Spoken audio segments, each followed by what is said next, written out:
Now, almost everybody who's connected to the real world in America has seen that video of that pool party riot down in Mckinney, Texas. You can see it elsewhere in my blog. You can also see it on our Facebook page here.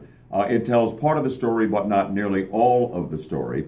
What you see, basically, is a white cop who takes down a black bikini-clad teenaged girl when she is unruly, cussing at him and refusing to obey his orders.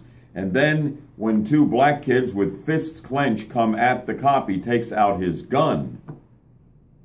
And they retreat and they run away, and he chases them with a gun drawn for a few seconds before putting it away. There were other cops on the scene, but this particular cop is the centerpiece of all of this, and he has since resigned from the McKinney police force. What you don't see is the chaos that erupted before this at this private community pool when a bunch of teenagers who had no right to be there were jumping over the fences, getting into fights and terrorizing everybody there. The neighbors ultimately called the cops, and the cops showed up, and the rest of the video is what you see. The problem I have with this story, I mean, there's no question I think the cop was over the top. The chief even said so, and if any cop did that to my daughter, even under those circumstances, I'd have a huge problem with the officer. There's no doubt about it. But the mainstream media is playing this and trying to make it fit into their narrative of police brutality.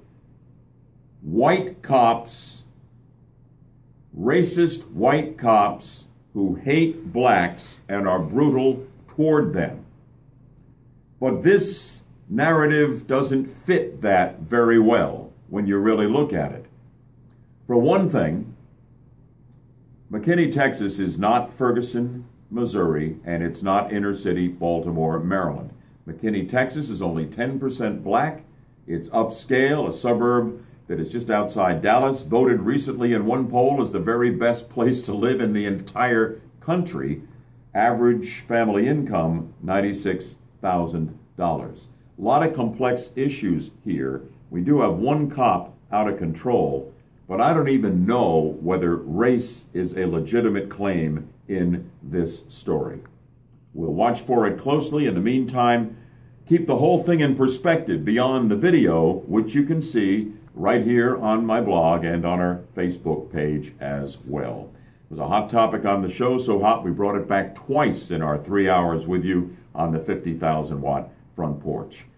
Join us tomorrow from 6 until 9. My take, your calls on the hottest topics out there, right here on WFLA News Radio 102.5 FM, and of course, still on AM 540. See you in the morning.